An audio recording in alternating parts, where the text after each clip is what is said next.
Bande konangai, hein, la famille, boya na solo là, hein, boya bisanga nanu concert oyo, tobando zela ou bien tobando zela yango te, hein, batutu babanda ko se plaindre penza ya osakana te, batutu babando lobano voilà, soki tozala un artiste oyo tozelaka abeta concert, c'est l'artiste JB Mpiana awa na poto. Voilà JB Mpiana yeyo atieli biso date. Le 14 novembre JB Mpiana a fixé kaka date mais a confirmé date. Donc c'est 14 novembre 2026. JB Mpiana a se performé na salle ya Accor Arena, ancienne salle Bercy. Mais toujours mon abattu maquillé les mots boye. À un moment donné, non, tout en tout cas. Congolais, tolobaka kaka biloba loba. Tolobaka boye. À un moment donné, tolobaka biloba loba penza. Toebaka te nini tolukaka. Tolobaka biloba loba jusqu'à ce que tolekisi kaka temps. Tobando loba non ba artiste nyonso ba se performer ba artiste nyonso ba beti déjà dani ba concert na bango etikali kaka JB Mpiana awa na poto. Yo JB Mpiana aye penza a confirmé concert. Donc c'est 14 novembre 2026 aye a confirmé penza concert a se performer na salle ya Accor Arena, a se porter garage. Alobi penza c'est trop. Il est temps maintenant de se performer, il est temps maintenant de faire ce que le public bazo zela penza. Mais bon mon réaction ya bandeko na biso penza, hein, bandeko na ngai. Kimia moko boye à part sensibilisation ya manike nde mutu moko na monaki kaka soirée ya comment est-ce que je peux dire soirée ya concert na tongo alamukaki penza tongo benza balombaka tongo abetaki na ye penza live ya 1 heure, ce qui 2 heures du temps pour nous sensibiliser. Voilà, bonjour, bonsoir et surtout bon après-midi. Cela ne dépendra qu'à l'heure à laquelle vous allez nous suivre. Bienvenue encore une fois à Balandina Biso Yakala. Bienvenue encore une fois Balandina Biso Yasika. Yachena Biso Inès NM officiel. Tous souhaiter binoka bienvenue et surtout de partout où vous êtes en train de nous suivre. Bande konangai kaka ndenge ezalaka, si c'est bande konangai toute votre première fois, tout comme Mbalanayo ya liboso ya kolanda chaîne Abiso Inès NM officiel, je vous prierai toujours de vous abonner. Abonnez-vous massivement et surtout Bobo Sanakate, cliquez Nangonga ya notification. Comme je l'ai toujours dit, Malamu Yangonga ya notification ezalaka à chaque fois que Inès NM officiel akobando publier ba vidéo ya sika bozala notifié. Likez, partagez, commentez, cela nous fera énormément plaisir. Bandeko nangai, j'aimerais aussi ko sensibiliser bandeko na ngai bomoni numéro oyo et affichaka sur vos écrans ezalaka lokola fantasy te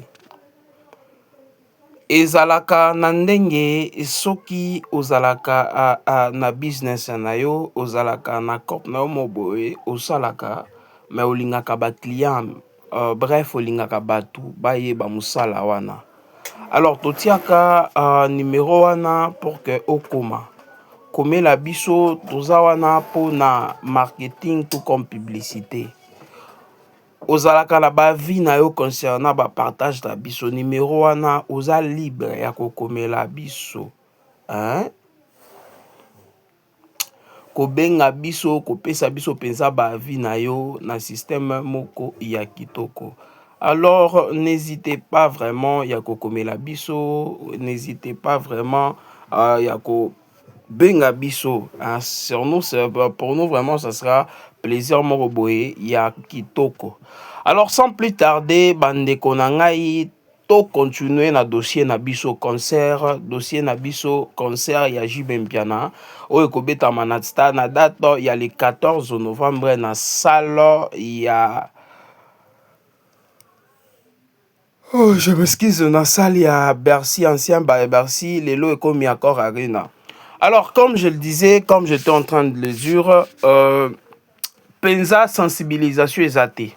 À part sensibilisation oyo amaniki à salaki live oyo nalandelaki live wana bato mususu bilomo boyebi malgré oui toza déjà na génération bato nyonso baza na ba téléphone mais bato mususu bayebaki bamonaki ata page oyo ke JB Mpiana voilà annonçaki concert bato mususu bayebaki yango te kokota kaka na nani ya manike wana pa bala moko ba s'informer ba sengi ba matampe ba komi toyebaki nano ata te eza nini ekozala wapi ekozala date nini bino mo boyebi ba fan ba amoureux na ba amoureuse ya musique ya JB Mpiana. Alors soki manike te ezali na bato mususu balingaki bayeba te, raison pour laquelle tozoloba pourquoi kimia ya boye biso to bando yemba makasi awa non biso tout tozozela nde quoi encore JB Mpiana nde atia concert to beng biso nyonso voilà to nani to zala satisfait to comme satisfait to zala biso nyonso satisfait bref bande konangai mais JB Mpiana yeyo atie concert jusqu'à maintenant rien tozomona ba sensibilisation te tozomona bato ko poster te. Donc kimia moko boye congolais moko alobaka likambo mo boye oye moko ayebi non je suis incapable ya kosila likambo oyo mais vu justement bino mo boye bina moko na biso toza bato tolukaka matière donc ce qui matière kaka ebimi boye kimia moko boye penza kaka boye en tout cas moi personnellement je suis déçu cela ne veut pas dire oui tout ça tout biso nyonso comment est-ce que je peux le dire obligé à kosala te tolandaka biso nyonso ba internet moi bomonaki sortie médiatique ya JB Mpiana oyo abimaki mpenza nga mona bandoloba azolobaka biloba loba parce que JB Mpiana alikaki alobaki soki eza na artiste mpenza oyo bato nyonso bazelaka na poto abeta concert eza ngai alobaki eloko wana epe ayebisa non voilà monsieur le journaliste soki ozotia tembe tobenga ta motu moko ya poto awa loba solola na ye na ndenge na yo kosalaka lokola naza na pembeni te journaliste alobaki kaka tika jusqu'à ce que nga moko naye kolandela penza eza réalité eza réalité na ndenge ya bato ya poto penza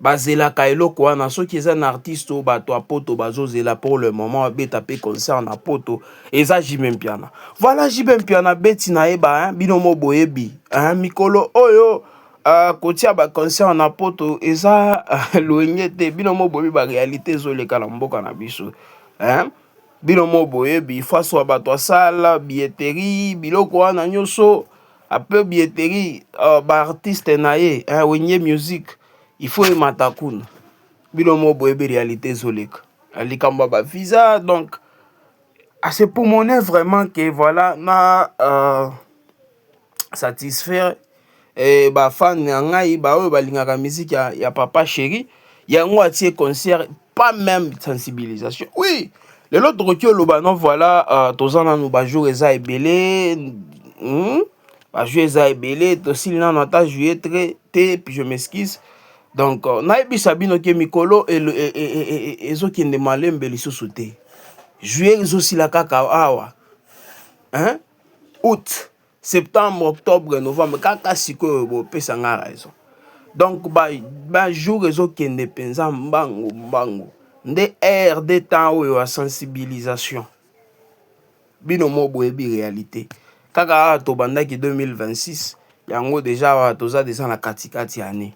kaka wato bandaki yango déjà katikati Stade de France afali abeti yango kala kaka wato bandaki à un moment donné tozala ba réaliste to banda tozala kaka bato wana te ya sentiment non voilà tolobaka kaka mais soki ekomi eketa ya koréalize ekomi baproblème lo ekomi ke il faut lisusu korapele bato wana eza eloko ya bien te. Oui, on a encore du temps. Moi eloko nga nalingi mpenza eza sensibilisation bino mo boyebi baartiste mboka na biso bagénération ya kala baoyo bazwi na bango mamupepe autrement dit bazwi na bango baretraite babeti déjà baconcert tout.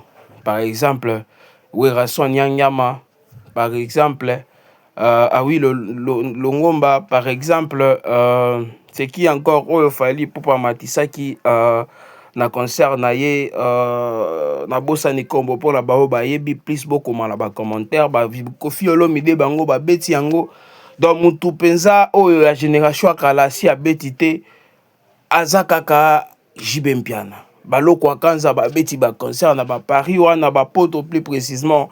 Mais muto oyo atikala ki lokola ya suka abeti te eza we Jibe Mpiana papa chéri moto pamba l'esclave de Dieu yende mwazaki muto aliboso penza yeyo a annoncé biso tolingaki nga na bando kanisaki oyo internet elingaki eyinda makelele par-ci par-là parce que déjà le début oh na monaki mbala mona la muki boye na live Maniké déjà appelé Simoto. Moi je me disais non voilà aïe ekoyinda donc bato esengo ko sepela makasi mais et comme lokola nzembo bino mo boyebi ba nzembo lelo ndenge ezalaka kaka jour liboso ya mibale ya misato kao o eza annonce kaka tolinga tomona na ba stati bato ba story banini ko partager na ba page bino mo boyebi na mboka na biso lelo oyo tozala ba page ya publicitaire ebele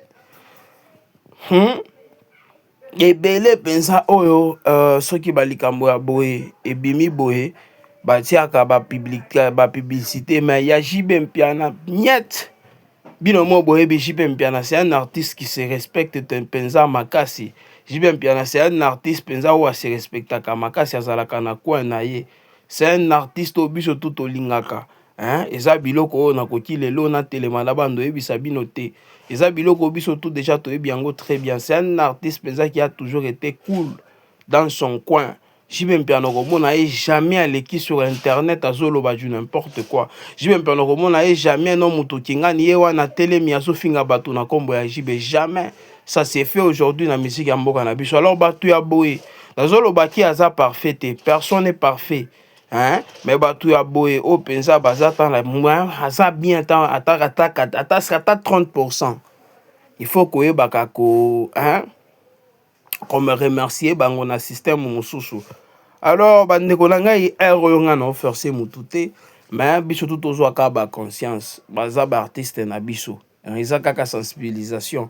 Nga moi personnellement déjà nazo sensibiliser bato le 14 novembre bientôt là bazo fongolela biso ba billetterie toki osomba ba billet wana nga na lingi ata un mois ici la tête oyo kaka sold out to sepelisa pe artiste ayoka a sentir penser lo wana to no voilà bandu babatu babando zala ngai kaka nde na ebisaki bino na partage na ngai liboso concernant que soki billetterie fungwami on sera là pour vous informer.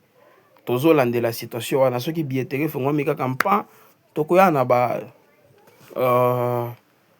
confirmation et surtout vous dire comment est-ce qu'il faut qu'on soit billet et tout.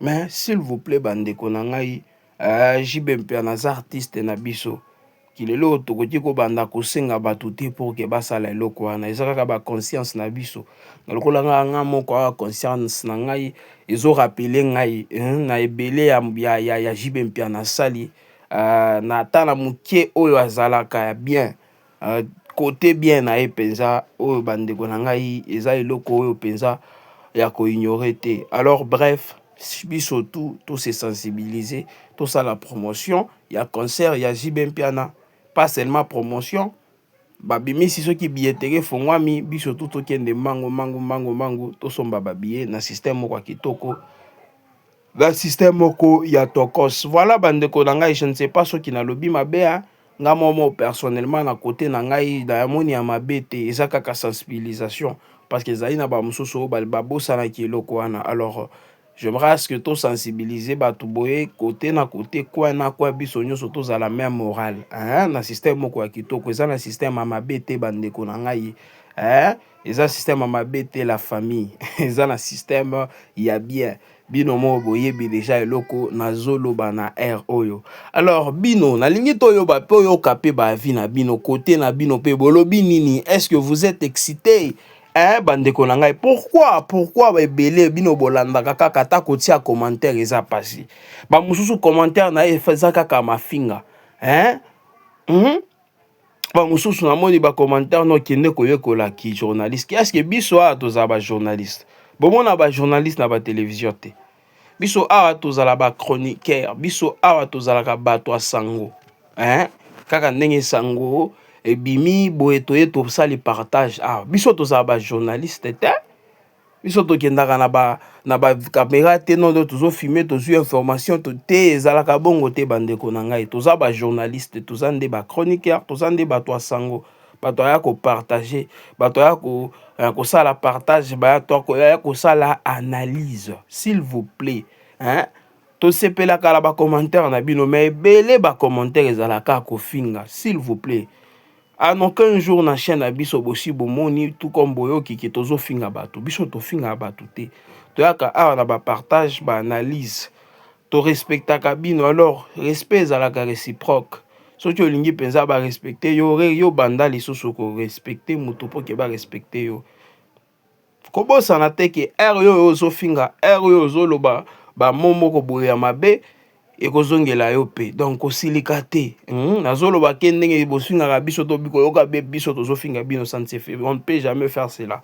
Alors eloko tozosenga ezaka nini? Respect s'il vous plaît, c'est simple bandeko na biso na système moko ya kitoko na système moko ya bien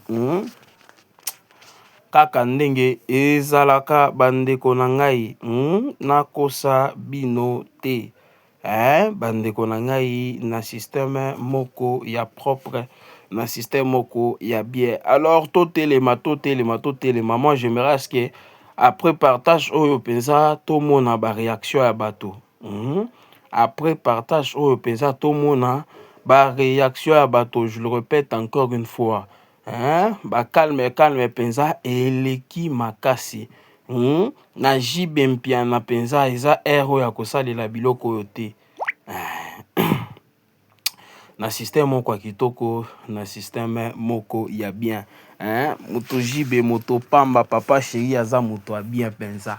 Alors tozongisa pe ya bien oyo asalaka bandeko na ngai na système moko ya kitoko. Alors le 14 novembre, c'est 14 novembre 2026 ezoyinda na Accor Arena ancien Bercy ezoyinda plus précisément à Paris. Enfin JB Mpiana papa chéri a sa confirmé date na ye bandeko na nga bomoni soki mutu atie date a annoncé, cela veut dire confirmation. Et là, ce que na plan, ezaka nenga bimaka lobaki bientôt tokosala. Mais ce qui a annoncé date, donc cela veut dire que basi ba signé déjà na ba papier. Donc eza eloko mo bo signé. Donc confirmé, ce qui eza mwandambu ya kofuta ba futi déjà ndambu. Ba signé déjà na ba papier qui non le 20 novembre topesi yango l'artiste Kingani. Le 14 novembre plutôt topesi yango l'artiste Kingani. Yes mutu akozwa tout comme ye mutu akosimba date wana salwana mutu akokende kuna azate.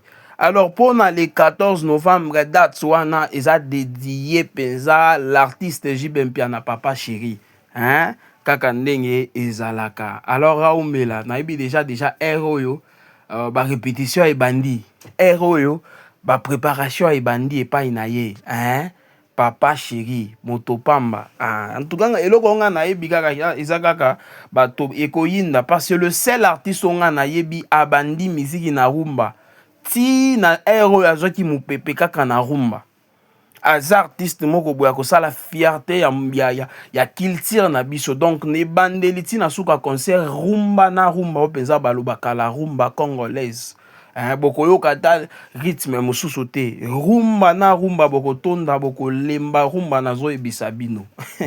Donc oyinda bandeko na ngai. Voilà kaka nde na ebisa bino ebanda pe esilaka yango tokomi na suka partage na biso. Je m'excuse ya soara lelo. Merci encore une fois pour Nolanda biso, merci encore une fois pour Nakozwata Yabino.